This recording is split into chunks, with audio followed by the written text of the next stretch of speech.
Eh bien, bonjour à tous, et je reviens vers vous pour vous parler une fois de plus de la protection de l'environnement. Il est important de ne jamais laisser ce sujet de côté. Il est temps de passer à autre chose, il est temps de changer nos comportements. Il est temps de rendre à la Terre ce qu'elle nous a offert. Est-ce que nous n'avons pas assez de vivre comme des forcenés dépendants de nos habitudes, dépendants de notre égoïsme, dépendants des systèmes? N'y a-t-il rien au fond de nous qui nous motive assez pour décider de changer notre avenir, d'offrir à nos enfants une existence saine et équilibrée?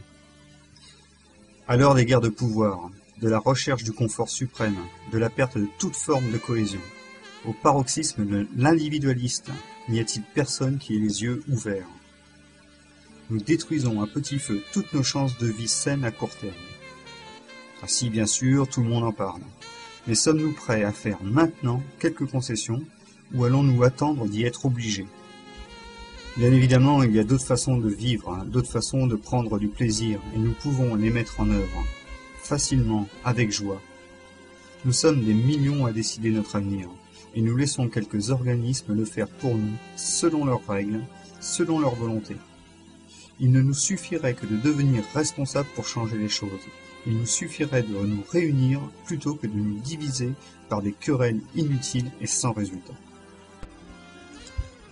Il est important que nous réagissions, que nous soyons unis, que nous décidions de vivre en harmonie avec notre patrimoine naturel. Tous les scientifiques ont prouvé que chaque vie sur Terre a son importance. Animaux, végétaux, cette diversité, cette chaîne est indivisible. Elle doit perdurer et rester intacte. Je n'aime pas les discours alarmistes, les discours à sensation, mais rendons-nous à l'évidence. Nos enfants seront malades, nos enfants seront stressés, nos enfants auront une existence difficile si nous ne réagissons pas.